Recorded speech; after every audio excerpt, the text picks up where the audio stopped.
Bismillahirrahmanirrahim. Assalamualaikum warahmatullahi wabarakatuh.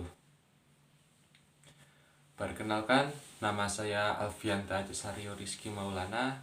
Saya mahasiswa Ilmu Politik Fakultas Ilmu Sosial dan Ilmu Politik Universitas Muhammadiyah Jakarta, angkatan 2019. Pada kesempatan kali ini atau dalam video ini, saya akan menjelaskan tentang lebih ke arah saya akan membahas tentang proses pembentukan undang-undang.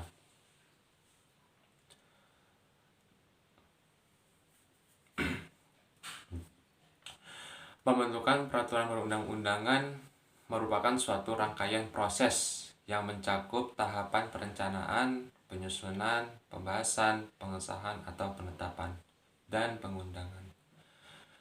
Rangkaian tahapan tersebut sebagaimana ditentukan dalam Undang-Undang Nomor 12 Tahun 2011 tentang pembentukan peraturan perundang-undangan UU P3.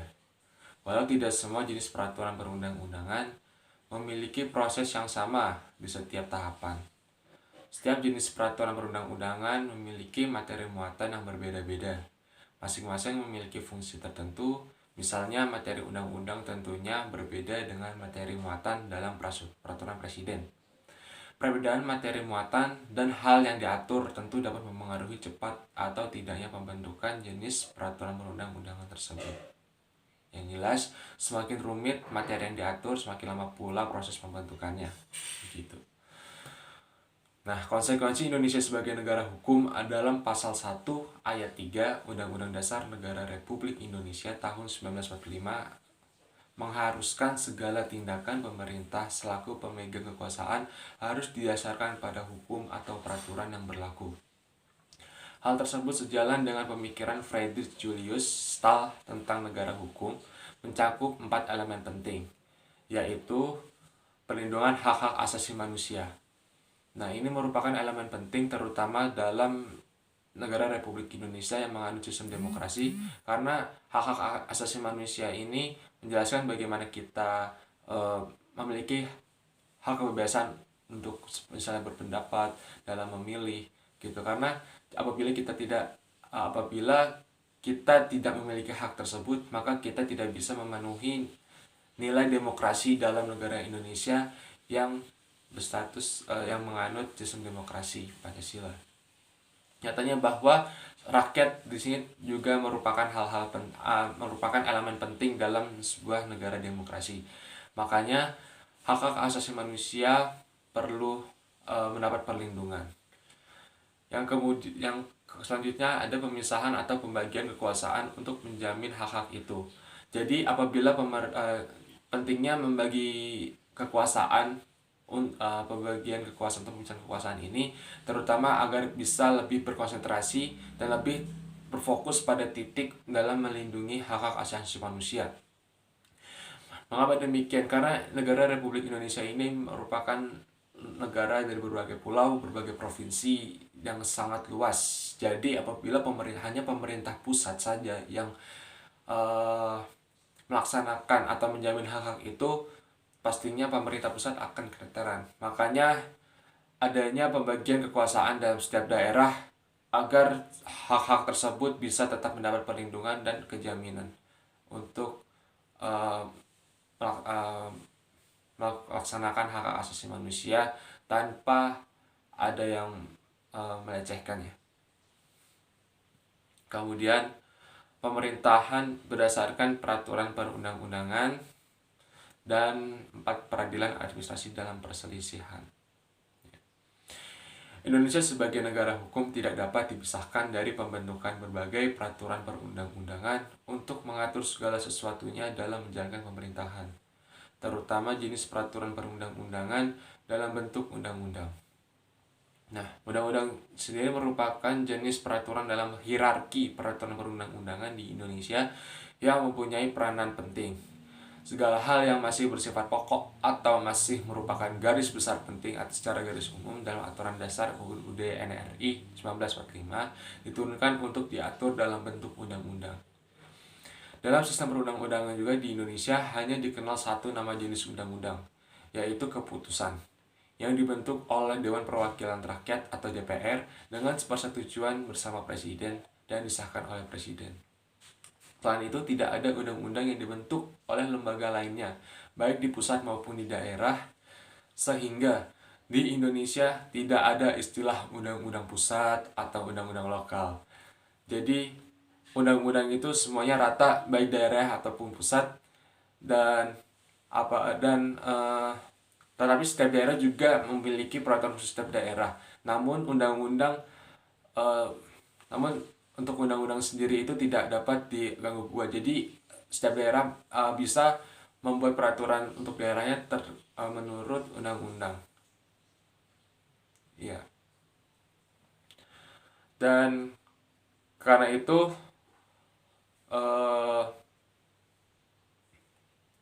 undang-undang sendiri tidak bisa diganggu gugat karena undang-undang itu memang berasal dari UUD langsung, UUD 45, yang dimana tidak bisa diganggu gugat, sehingga setiap daerah memang harus wajib apabila ingin melakukan peraturan perundang-undangan mengadakan peraturan atau mengadakan pengaturan itu harus sesuai dengan undang-undang yang telah berlaku. Ya, yang tentunya dalam 5 pasal 20 ayat Undang-Undang Negara Republik Indonesia 1945 menyatakan bahwa setiap rancangan undang-undang dibahas oleh DPR dan Presiden untuk mendapat persetujuan bersama. Bukan tanpa sebab mengapa pembentukan undang-undang harus mendapatkan persetujuan DPR. Tidak lain karena DPR yang merupakan lembaga legislatif yang merupakan representasi dari rakyat Indonesia yang memiliki fungsi legislasi diamanatkan oleh pasal 20 ayat 1 Undang UUD 1945, yaitu Dewan Perwakilan Rakyat memegang kekuasaan pembentuk undang-undang. Sehingga setiap pembentukan undang-undang harus melalui DPR sebagai lembaga legislatif yang diberi kewenangan dalam membentuk undang-undang. Pembentukan suatu undang-undang atau pembentukan peraturan undang-undang bukanlah kegiatan yang monodisipliner, ilmu hukum semata-mata. Ya. Beberapa cabang ilmu pengetahuan seperti ilmu politik dan sosiologi memberikan sahamnya. Isi sebuah peraturan negara misalnya jelas merupakan porsi ilmu politik dan sosiologi. Bentuk sebuah peraturan merupakan sumbangan ilmu dogmatika hukum. Metodologinya datang dari sosiologi hukum dan ilmu-ilmu perencanaan, dan prosesnya ditunjang oleh hukum tata negara dogmatik. Menurut Burkhard Krems, ilmu pengetahuan bidang perundang-undangan atau ilmu perundang-undangan dalam arti luas merupakan ilmu yang bersifat indisipliner dari ilmu hukum, ilmu politik, dan sosiologi. Hubungannya dengan ketiga ilmu tersebut ia lebih luas bila dilihat dari segi permasalahan paradigma dan metode, serta lebih sempit bila dilihat dari segi objek penelitian. Keterlibatan disiplin ilmu lainnya, khususnya ilmu politik, turut memberikan sumbangsih dalam proses pembentukan suatu undang-undang. Aspirasi dan kepentingan suatu kelompok yang menyangkut materi undang-undang akan diperjuangkan di dalam pembentukan undang-undang tersebut. Jika kepentingan yang diperjuangkan tidak sesuai dengan substansi yang diatur, maka pembentukan undang-undang tersebut dapat melalui proses pembahasan lama dan pastinya tidak singkat. DPR RI merupakan lembaga legislatif yang tidak lain merupakan lembaga politik yang terdiri dari berbagai perwakilan partai politik yang diyakini sebagai wadah aspirasi kelompok masyarakat. Undang-undang yang dibentuk melalui lembaga politik ini tidak dapat dipungkiri merupakan hasil dari produk politik. Pembentukan undang-undang juga sangat dipengaruhi oleh politik hukum atau legal policy membentuk undang-undang. Sebagai illegal policy, arti politik hukum adalah arah atau keinginan yang dimaksud oleh pembuat UUD atau UU ketika isi UUD dan atau UU itu dibuat melalui perdebatan di lembaga yang membuatnya untuk kemudian dirumuskan dalam kalimat-kalimat hukum. Dengan kata lain, jika dibalik, perdebatan di parlemen dapat menunjukkan politik hukum atau arah yang diinginkan tentang hukum yang kemudian diundangkan di dalam UUD atau UU itu.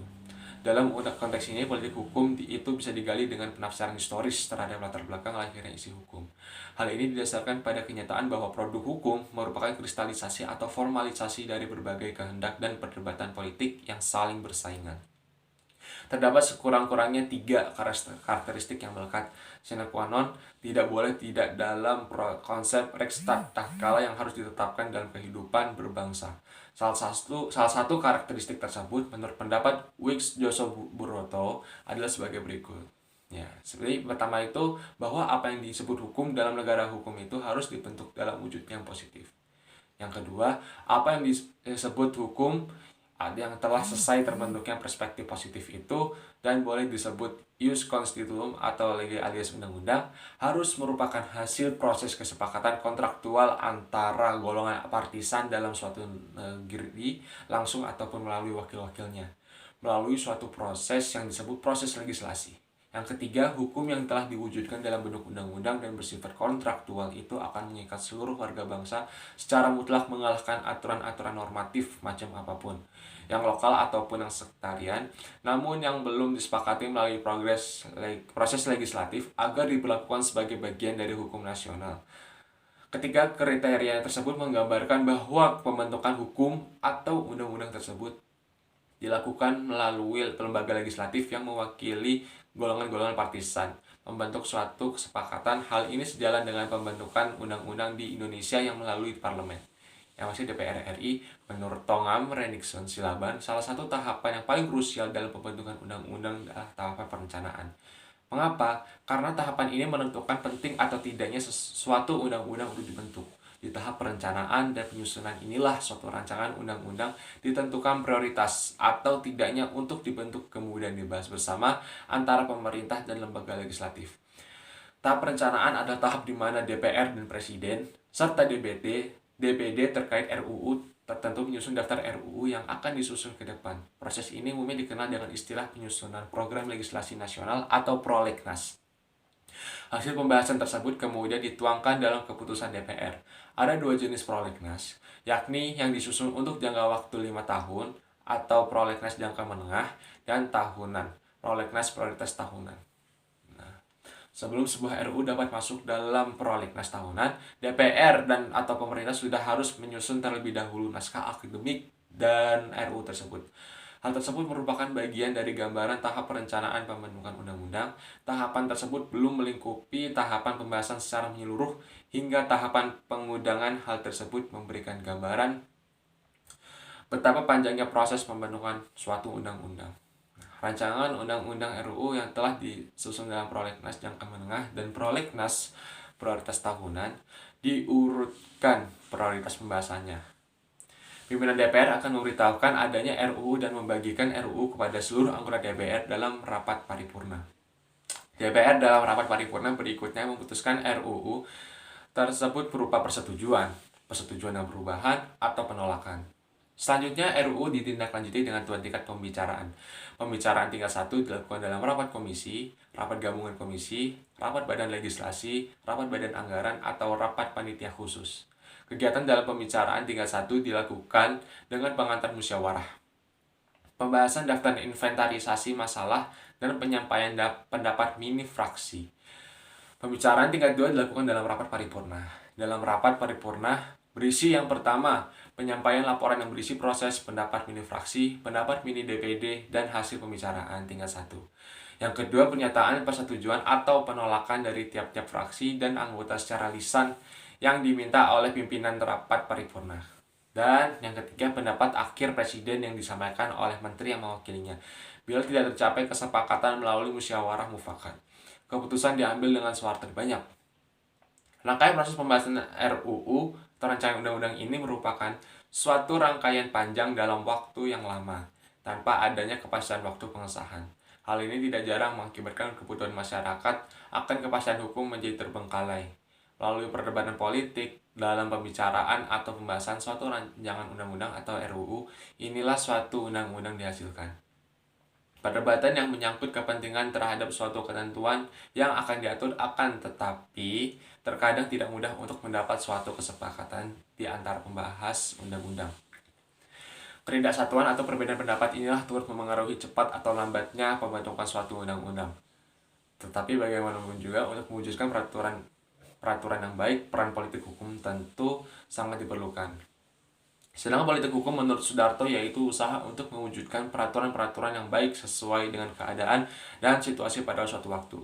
Sedangkan Sacipto Raharjo mendefinisikan politik hukum sebagai aktivitas memilih dan cara yang hendak dipakai untuk mencapai tujuan sosial dan hukum tertentu dalam masyarakat. Pada dasarnya politik hukum dibutuhkan untuk mengetahui penting atau tidaknya suatu hukum, aturan untuk diberlakukan. Jadi memang panjang kita dalam pembuatan undang-undang memang sangat panjang dan juga tidak simpel, karena undang-undang sendiri juga nantinya akan sebagai peraturan dan juga menjadi sebuah hukum dalam negara yang harus dipatuhi oleh masyarakat, sehingga kebaikan dan sehingga memang demi kebaikan juga harus dipertimbangkan dan juga tidak dengan waktu yang singkat. Apalagi apabila dari legislasi itu memiliki perbedaan pendapat, pastinya itu lebih lama. Karena semuanya berpendapat tentang kebaikan dan keburukan mungkin bisa jadi, atau membela dengan hak pribadinya. Mungkin dari video kali ini saya akhiri. Saya ucapkan terima kasih pada kesempatannya dan mohon maaf apabila ada kekurangan. Saya pamit undur diri. Wassalamualaikum warahmatullahi wabarakatuh.